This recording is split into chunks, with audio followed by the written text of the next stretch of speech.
Hello बच्चों, नवांकुर डिजी lesson में आपका स्वागत है। मैं कक्षा 11 वाणिज्य संकाय के लिए वही खाता एवं लेखांकन विषय की पहली इकाई लेखांकन से परिचय पर आपको बता रहा हूँ। इसमें इस इकाई के अंतर्गत लेखांकन की शब्दावली के विषय में बता रहा हूँ। जैसे कि आप जानते हैं कि किसी भी विषय का आपको ज्ञान प्राप्त करना है तो उस विषय में आने वाले विभिन्न प्रकार के शब्दों का आपको ज्ञान होना आवश्यक है। जब तक आपको उन शब्दों का ज्ञान या उनका अर्थ ठीक से पता नहीं होगा तब तक उस विषय को समझने में कठिनाई होगी। तो इस विषय से संबंधित कुछ शब्द पिछले वीडियो में आपने देखे, जैसे पूंजी का अर्थ बताया, आहरण का बताया, व्यापार का, व्यवसाय का, क्रय का, विक्रय का, बट्टे का आदि इन शब्दों का आप पिछले वीडियो में देख चुके हैं। अब उससे आगे आज देखते हैं पहला शब्द कौन सा है। संपत्तियाँ। बच्चों, आप जानते हैं कि व्यापारी जिन वस्तुओं का व्यापार करता है उन वस्तुओं के अलावा भी व्यापार को चलाने के लिए, व्यापार का संचालन करने के लिए उसके पास और बहुत सारे संसाधन होते हैं। इन सारे संसाधनों को हम संपत्तियों के नाम से जानते हैं, या ये कहें कि वे सारी वस्तुएं जो व्यापार चलाने में मददगार होती हैं, सहायक होती हैं, ऐसी सारी वस्तुओं को हम संपत्ति के नाम से जानते हैं। जैसे व्यापारी जिस भवन में व्यापार करता है, भवन उसकी संपत्ति हुई। व्यापारी के पास व्यापार से संबंधित कई प्रकार की मशीनरी होती है, मशीनरी उसकी संपत्ति हुई।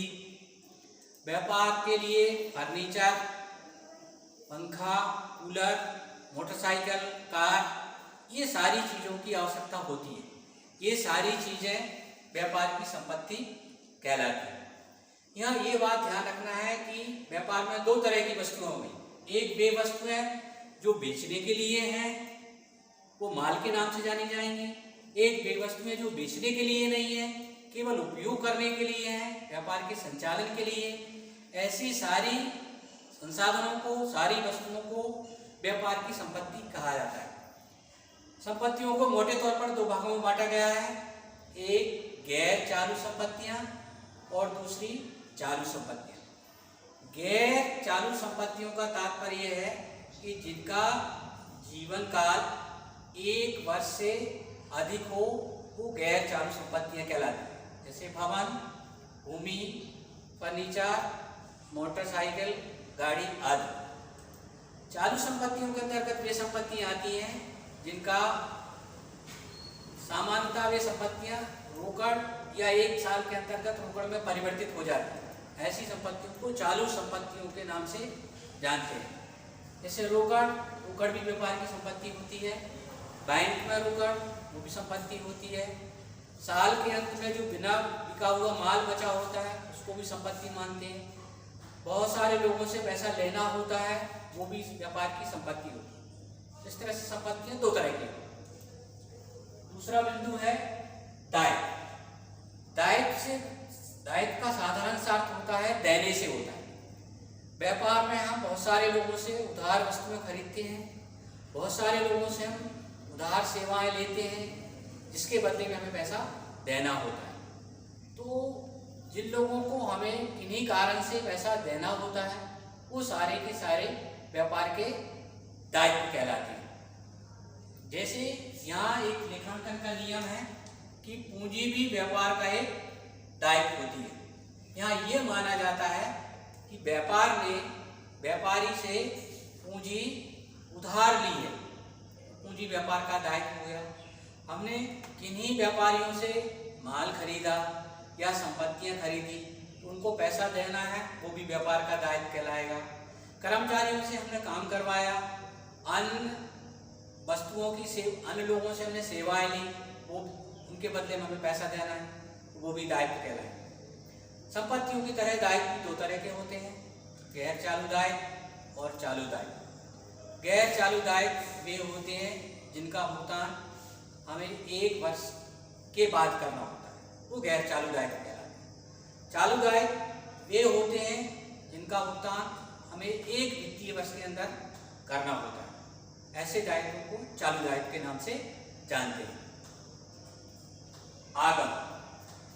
आगम से तात्पर्य यह है कि व्यापार की जो दैनिक क्रियाओं से जो प्राप्ति होती है, दैनिक गतिविधियों से जो प्राप्ति होती है, उसको वाणिज्य की भाषा में आगम कहते हैं। जैसे एक व्यापारी वस्तुओं को बेचता है, वस्तुओं के बेचने से जो पैसा प्राप्त होता है वो आगम होगी। कोई संस्था सेवाएं प्रदान करती है तो वो सेवाओं से होने वाली राशि आगम कहलाएगी। विद्युत मंडल हमें विद्युत प्रदाय का काम करता है, बिजली के बिल के रूप में उनको प्राप्त होने वाली राशि आगम कहलाएगी। रेलवे परिवहन और यात्रियों को ले जाने का काम करता है, उनको मिलने वाला किराया आगम कहलाएगा। दूरसंचार कंपनियां हमें संचार सेवाएं उपलब्ध कराती हैं तो उनको मिलने वाली फीस आगम कहलाएगी। तो दैनिक गतिविधियों, दैनिक क्रियाकलापों से प्राप्त होने वाली राशि को आगम कहलाती है। व्यय, आगम, जैसे अभी मैंने बताया कि आगम में वस्तुओं को बेचने से जो राशि प्राप्त होती है वो आगम कहलाती है। इन वस्तुओं को प्राप्त करने में जो भी खर्च होगा वो सब व्यय के नाम से जाना जाएगा। उदाहरण के लिए आप ये डस्टर खरीदते हो, बेचते हैं, आपने बेचा, बेचने से मिलने वाली राशि आगम हुई। बट इस डस्टर को आपने जो खरीदा वो व्यय हुआ। आप पंखा खरीदते और बेचते हैं तो पंखा आपने बेचा, वो आगम हुआ। बट पंखा को खरीदने में जो खर्च हुआ वो आपका व्यय कहलाएगा। यहाँ ये बात ध्यान रखना है, व्यय और खर्च में अंतर होता है। व्यय का संबंध आगमगत वस्तुओं से होता है। खर्च से तात्पर्य वो सारे भुगतान जो व्यापार के लाभ बढ़ाने में मददगार होते हैं, वो सारे व्यय आपके खर्च के नाम से जाने जाते हैं। आय, आगम में से व्यय को घटा दो तो जो राशि आएगी वो आय कहलाती है। आय को लाभ के रूप में भी जाना जाता है। इस तरह से इसका सूत्र बन जाएगा, आय बराबर आगम माइनस व्यय। अगला शब्द है देनदार या ऋणी। बच्चों, जैसे अपन जानते हैं कि व्यापार में 2 तरह के लेन देन होते हैं, एक नकदी और दूसरे उधार। तो हम व्यापार में जिन लोगों को उधार वस्तुएं बेचते हैं या उधार सेवाएं देते हैं तो भविष्य में हमें उनसे पैसा लेना होता है। तो इन सारे लोगों से पैसा जो लेना होता है उनको वाणिज्य की भाषा में देनदार या ऋणी के नाम से जाना जाता है। जैसे मान लीजिए मैंने साल भर में 1000 लोगों को उधार माल बेचा, इन सारे लोगों को मैं सामूहिक रूप से देनदार के नाम से जानूंगा या इनको ऋणी कहूँगा। संपत्ति के हिसाब से ये व्यापार की संपत्तियां होती हैं और चालू संपत्तियां होती हैं। लेनदार, ऋणदाता, जिस तरह से हम उधार वस्तुएं बेचते हैं उस तरह से हम उधार वस्तुएं खरीदते हैं, उधार सेवाएं लेते हैं, दूसरी चीज़ें भी उधार पैसा लेते हैं। तो जिन व्यक्तियों से हमने उधार सामान लिया है या उधार सेवाएं ली हैं उनको एक निश्चित समय के बाद हमें पैसा लौटाना होता है। जिन लोगों को हमें ये पैसा देना होता है इनको लेनदार या ऋणदाता के नाम से जाना जाता है। ये दायित्व के हिसाब से चालू दायित्व के अंतर्गत आते हैं, अर्थात इनका हमें एक वित्तीय वर्ष या एक लेखा वर्ष या एक साल के अंतर्गत पैसा लौटाना होता है। मोटे तौर पर इनको 3 भागों में बांट देते हैं। एक वस्तुओं के लिए लेनदार, दूसरे व्यय के लिए लेनदार, तीसरे लिए सेवाओं के लिए लेनदार। कोई वस्तु आपने खरीदी और उसका पैसा देना है तो वस्तुओं के लिए लेनदार हो गया। कोई आपने जैसे बिजली का उपयोग किया तो आपको विद्युत मंडल को पैसा देना होगा तो ये व्यय के लिए लेनदार हो गए। आपने कोई तकनीकी व्यक्ति से सेवाएं ली, वकील साहब से कानूनी सलाह ली या अन्य किसी टेक्नीशियन से आपने तकनीकी सेवा ली तो उसको पैसा देना है तो वो सेवाओं के लिए कहलाएगा। ये चालू दायित्व के अंतर्गत आते हैं, 1 साल के अंतर्गत इनका अपने को भुगतान करना होगा। अगला शब्द है खाता। यहाँ आप ये सारे नाम देख रहे हैं, संपत्तियां, दायित्व, आगम, व्यय, आय, देनदार, लेनदार, ये सारे जो शब्द है इनको अकाउंटिंग की भाषा में हम मदर या हेड कह सकते हैं। इनसे संबंधित होने वाले सारे लेन देनों को व्यापारी एक निर्धारित पुस्तक में लिखता है। निर्धारित पुस्तक का एक निश्चित पृष्ठ होता है, उस पृष्ठ में लिखता है। उस पृष्ठ विशेष को, उस जगह विशेष को हम खाते के नाम से जानते हैं।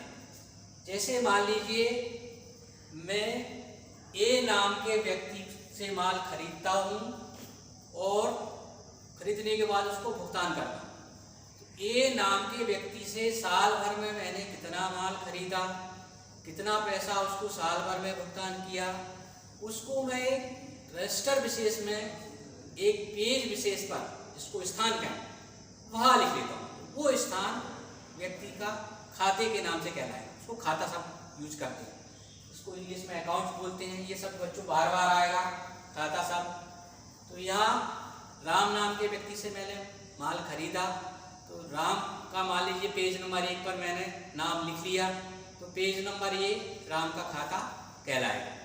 ऐसे ही बहुत सारे व्यक्तियों से हम माल खरीदते हैं, बहुत सारे व्यक्तियों को माल बेचते हैं, बहुत सारे लोगों से सेवाएं लेते हैं, बहुत सारे व्यय होते हैं, बहुत सारे आय होते हैं। तो इन सब का हम एक रजिस्टर विशेष में, जिस रजिस्टर में हम लिखा करते हैं उसको खाता बही बोलते हैं, लेजर बोलते हैं, खाता के नाम से जानते हैं।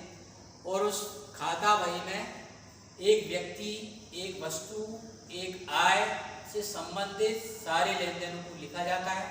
उस स्थान को, उस पृष्ठ को खाते के नाम से जाना जाता है।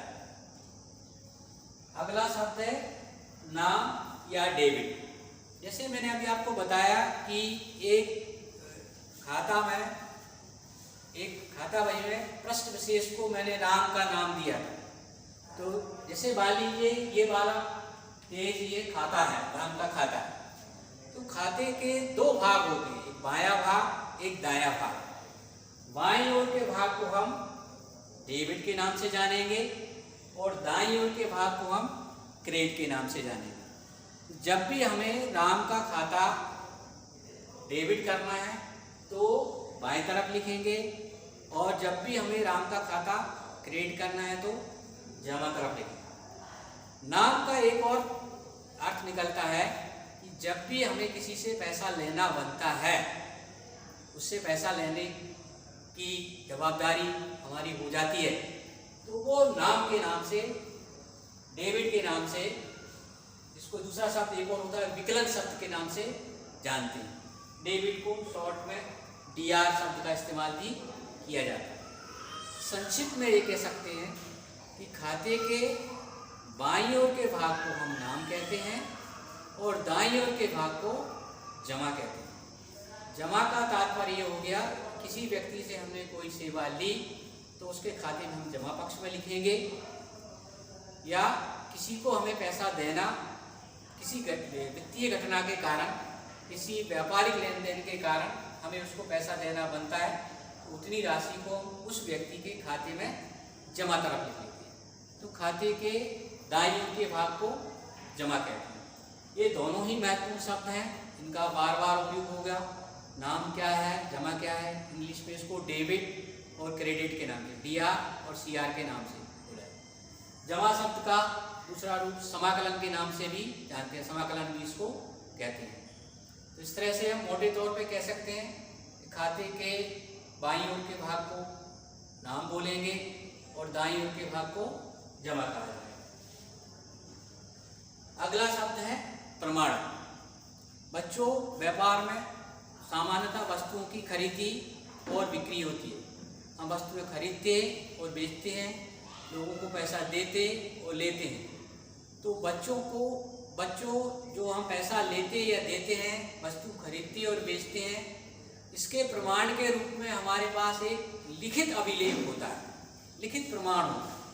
इसको प्रमाणक की संज्ञा दी जाती है। जैसे बच्चों, आपने यहाँ पर विद्यालय में फीस जमा की होगी, फीस जमा करते हैं तो आपको यहाँ पर रसीद मिली होगी। ये रसीद अकाउंटिंग की भाषा में इसको प्रमाणक कहा जाएगा। आप कोई भी वस्तु खरीदते हैं, खरीदते समय विक्रेता आपको एक बिल देता है, बीजक देता है, वो बिल प्रमाणक होता है।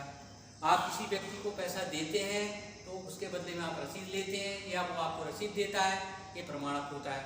आप बिजली का बिल जमा करने जाते हैं, विद्युत मंडल वाले जमा बिल के बदले में आपको एक रसीद देते हैं, ये प्रमाणक हो जाता है।